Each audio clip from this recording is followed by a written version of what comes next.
Jump Force Season 2 DLC has been awesome thus far. Shoto Todoroki has been one of Jump Force's best DLC characters to date, and the community absolutely loves this guy. But the only thing left to question for the Jump Force community, and my perfectionist here on YouTube, is who are the final 5 Jump Force Season 2 DLC characters?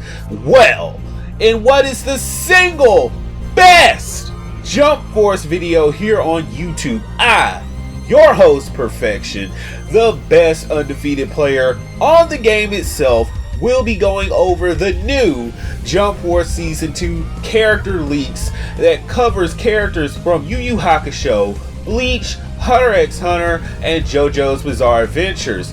But before all that, since I already know you're going to love the content from the god of fighting games and anime fighting games, hit that subscribe button and click the notification bell to get all the new anime info, discussions, anime games, ranked battles, and news coverage from games like Jump Force, Dragon Ball Xenoverse 2, which is coming out with the new Play Anime event, by the way, Dragon Ball Fighters, which might also come with that event too, Once Justice 2, from the YouTube channel, where the quality is in the name itself, perfection.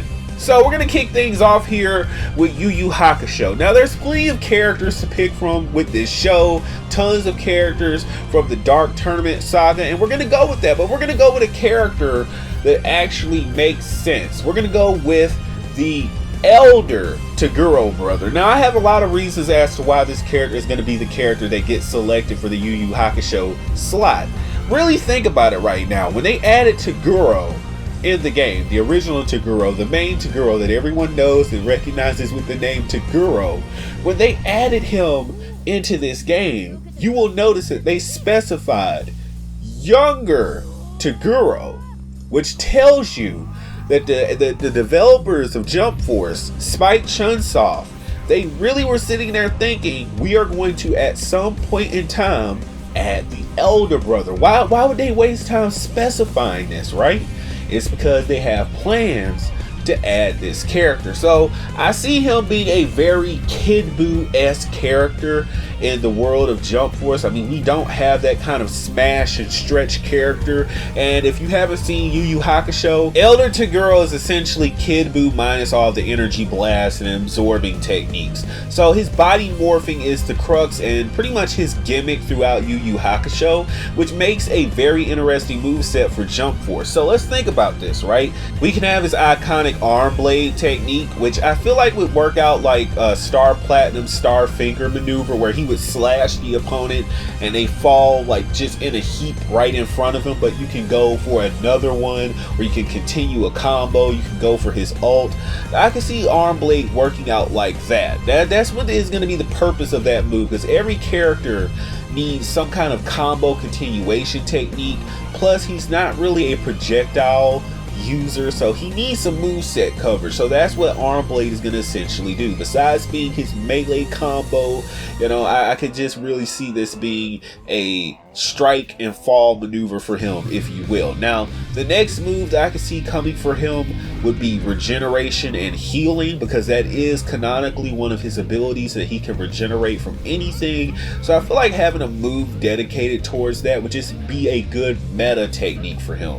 And it would, again, you notice a theme with the movesets that I come up with is very anti-run. So people who love running away, staying on the other end of the map, you can use this healing and regeneration maneuver to pretty much absolve yourself of all the damage that they've done and encourage them to come in and fight you, because the moment they hit you would be the moment that the regeneration stops working. I don't know how I would want this to mechanically work. Like maybe you just hold the command, and as long as you're holding the command, maybe he strikes a pose or something and he does the healing, and the only way to break that would be for them to come in and hit you, or maybe you use it and it does the healing as sort of a reverse damage over time type of thing. Let me know what you think about that in the comment section down below. Now, his third move, I feel like he needs a obvious Kid Buu arm stretching melee type of move, which would give him some extra range. And again, he does have a lot of moveset variety in Yu Yu Hakusho. He can stretch his limbs, bend them, and contort his body in all sort of bizarre and abnormal ways, so that I could really see him using something like where he throws his arm out or maybe his fingers out and he hits the opponent from a distance. And I feel like this would help. I wanted to have elite tracking, so if someone's like jumping in the air and you're maybe mid, I don't want to be all the way across the map, mind you, we're not getting crazy here, but maybe mid to semi long range. If they're somewhat like in front of you, you can use this maneuver. Let's say they're just running and jumping, you pop this maneuver out and you hit them. It does a decent chunk of damage, but it also forces them to fall in the same manner of Arm Blade or Star Platinum Star Finger. Like, I want this to be the meta breaking character, that all that jumping, a lot of people still do it despite the fact that you can hit them with an ultimate, but if they notice you don't have an ultimate stored up, they would do that. And this is the purpose of this move, is to break that mentality up. Now, as for his ultimate, I guess you would have to take it from the Kuwabara fight, because this is the fight that he displays the most of his abilities. So I think it's just gonna be one of those ultimates that they reference the show in some way. I don't want to just do a typical combine all of his abilities into an ultimate. I think that would be cheesy, but maybe find a rush or a scene from the show and have that be his ultimate. Let me know what you think in the comment section below, and we'll get back to that in a future video. So the next Jump Force Season 2 DLC character, this time coming from the Hunter x Hunter or Hunter x Hunter universe, is going to be Kite. Now, if you know this character, he has a high amount of relevance to Gon. He was the apprentice of his father, Ging, the greatest nin user of all time, and he has one of the best character designs in all of Hunter x Hunter, and the abilities pretty much write out a Jump Force moveset. No need for the developers to do any thinking, just look at the show, copy the abilities, bam, you're done. So let's talk about those abilities, right? His nin ability is basically the ability to conjure multiple different weapons. So in a way, he's sort of like Momo Yayarosa from the My Hero Academia anime and manga, but to an extreme degree. So let's talk about it. It's Crazy Slots Mad Clown, and the clown does the conjuring of the different weapons. So in Jump Force, we have 3 different moves, 1 ultimate, and he has enough weapons in his arsenal to fit each different slot. So first move I can see being a case is Crazy Slots Mad Clown Mace, and that's the naming meter I'm going with, or the naming scheme I'm going with. The Mace ability I feel like would be just a Star Platinum double Star Finger type of deal. You hit them with it, they fall over in a heap, you can reset your combo. It does a great amount of damage, nothing too ridiculous, but I feel like it should be on scale with Star Finger. That's just me personally, no complications, just a simple ability. Now the next ability would be his Scythe ability, so Crazy Slots Mad Clown Scythe, and I feel like the Scythe would actually appear in his melee moves, swinging it around, hitting the opponent, having a large amount of reach and proximity and radius that he could do things with. Maybe in his rush or in his melee, he'll literally do like a tornado spin with the Scythe. But in the move itself, I definitely want him to do maybe a Asta Black Tornado type of spin, and I don't know if you wanted to give it a better ability or maybe a passive ability if you hit your opponent, but I want to see it be a better version, like just pure damage, just a better version of Black Tornado without a perk or an ability, but it does a huge chunk of damage. You can keep it going and it covers a bigger radius, just no secondary ability. So that's what you get. You lose the secondary ability, you gain usability out of this move. Let me know what you think in the comment section below. Now his last maneuver would be Carbine, and I feel like it would be great competition for Rio. So maybe if you press this maneuver multiple times, you get multiple different projectiles, similar to how Ryu already works in the game. Let me know what you think about that. Pretty simple. So he could go toe to toe with a Ryu or Ryu, I don't know why I said Ryu, but he can go toe to toe with Ryo Saiba. So with his ult ability, I actually think of it being a better version of the Scythe ability that I've already talked about. So he would actually use the Silent Waltz move as his ult. Nothing too pretty or fancy here, just a giant swing that would be an ult. Very cinematic, very lovely to look at, but pretty much cut and dry in this description. Let me know what you think in the comment section below. As we move right along to Bleach. Now, a lot of characters are being written off over Rukia's brother, Byakuya, and he does have a strong chance of being Jump Force's Season 2 DLC character, Bleach representative. But don't get me wrong, there's tons of other characters that could actually be added into the game. One of those characters is everyone's lovable, overpowered monster juggernaut, Kenpachi. Yes, yes, and more yes. Now, Kenpachi can definitely work in Jump Force. He has a lot of different abilities that, if you paid attention to the show, would work well in Jump Force. So his whole thing is his overpowered, overabundance, monstrous amount of spiritual pressure, spiritual energy. So you can easily move that into a move set. So all of his different moves, I've slotted them accordingly. So first one would be spiritual energy armor. And I feel like this is going to just be your typical counter. Maybe he just takes a stance and he coats himself with the electrical energy. It looks like electrical energy, but it's his spiritual energy, mind you. And he just coats himself with that. And he stands there, you hit him, he shocks you, or he hits you, rips at you with the energy, and you take huge amounts of damage off of that counter. And that's number one. That's just the starter, right? The next move would be his spiritual energy wind cutter or projectile, because yes, I feel like he definitely needs to have one of those types of maneuvers in the game to combat campers. So I want to have, and it actually is canonical to what he already does in the show. So I'm seeing him launch his spiritual pressure in somewhat of a distance, maybe a area of effect, not necessarily a projectile, maybe something like one of Shoto Todoroki's ice maneuvers, like, you know, his R2 circle, where he throws out that wave of ice, except it's going to be a wave of spiritual pressure that doesn't freeze you in place, but maybe it shocks you in place. Something like maybe Ai's howl technique, fierce howl. It could be something like that. I'm thinking about different ways we can implement his spiritual pressure. Let me know what you think about that idea in the comment section down below. And we're going to move right along to his ultimate. Now, his ultimate is not going to be very spiritual pressure heavy, because we do have to move away from that a little bit. We're going to be talking about his Shikai. And also, on top of him using his Shikai, because this is going to be his awakening after his ult, by the way, he's going to be removing his eye patch. Now, if you've paid attention to the manga and the anime, you know that when he removes the eye patch, it's a whole different ball game altogether. So if he was strong before, I feel like when he removes the eye patch, his damage should go through the roof. It should be ridiculous. He should make Ichigo in his awakened state look like child's play. If he hits you with something, he might just take half a health bar right from the rip. That's how strong he ought to be represented in Jump Force.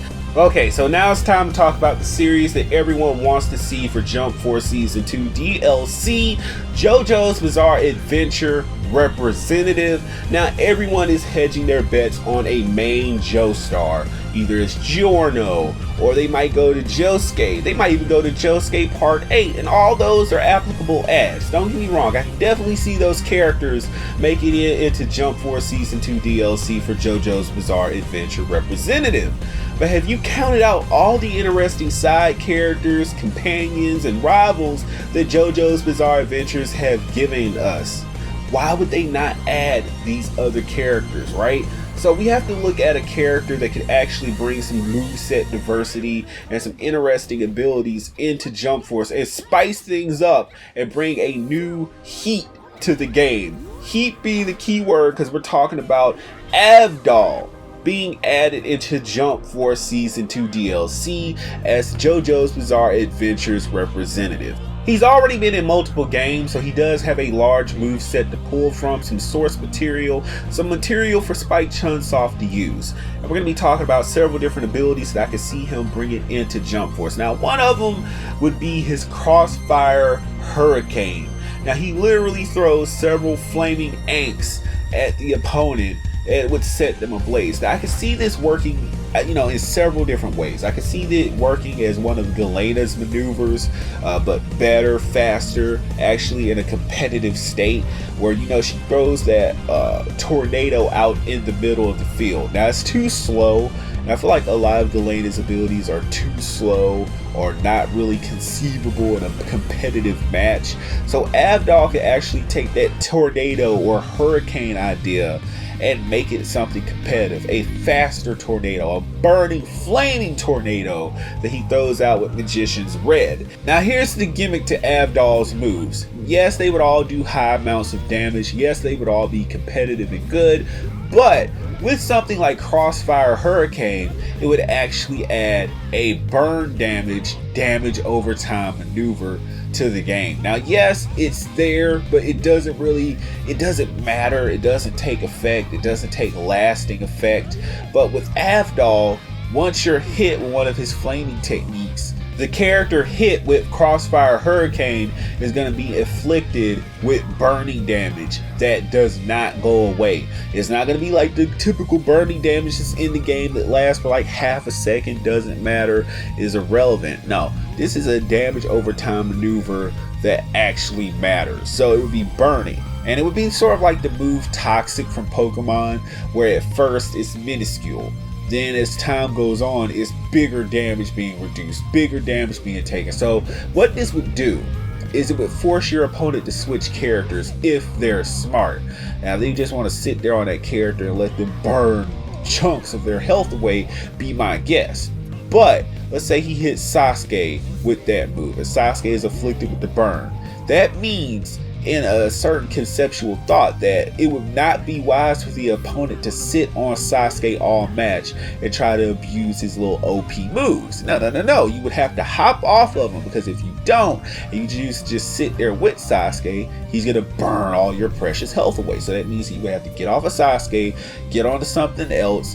Yes, you could tag Sasuke in and he'll do his little support attacks, but he will be MIA as a main character that you can actually use due to the burn damage. That's how unique that move can come out to be. Now his next technique is an even more unique ability, the Red Bind. And it would be, again, damage over time. Let's say it works like Gar's move, right? Where he used the Sand Coffin.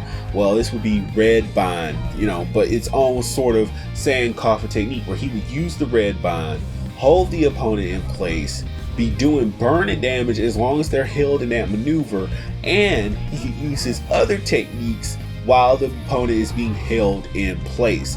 Exactly like Sand Coffin, but a different variety.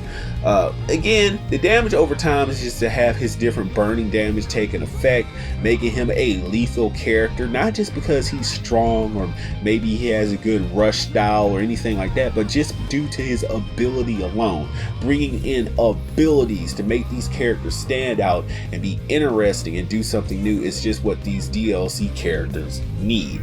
So it can do big damage. Red Bind can even be used as sort of like explosion or something, where you could just hold out a hand and just make it boom, boom, a big flaming blast, and the opponent has a big chunk of damage done to them. Let me know what you think in the comment section about that one. Now, we're going to move on to his Aura technique. Now, most JoJo's characters are going to have their Aura or rapid fist punching maneuver, but Magician's Red, he deserves his own. So he would have flaming punches that he would throw out. It would be his own Aura. That's just it. Just to fill out the moveset. We already have two really great unique abilities that he'd already have.